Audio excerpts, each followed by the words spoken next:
1941 मध्ये जेव्हा रुडॉल्फ हेस विमान घेऊन स्कॉटलंडला गेला आणि त्याला अटक करण्यात आली, तेव्हा ब्रिटिश अधिकाऱ्यांना त्याच्या खिशात एक अनपेक्षित गोष्ट सापडली, एक बहुपानांचा राजकीय प्रस्ताव.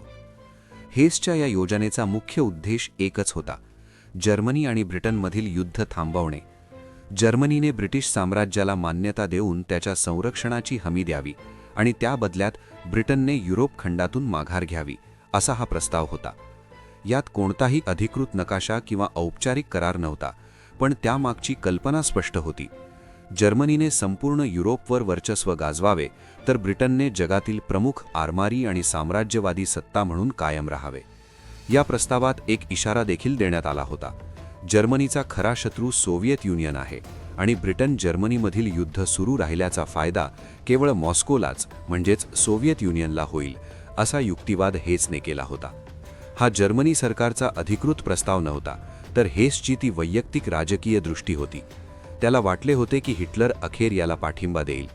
मात्र ब्रिटनने हा प्रस्ताव तात्काळ फेटाळून लावला आणि हेसने त्याचे उर्वरित आयुष्य तुरुंगात घालवले. धन्यवाद.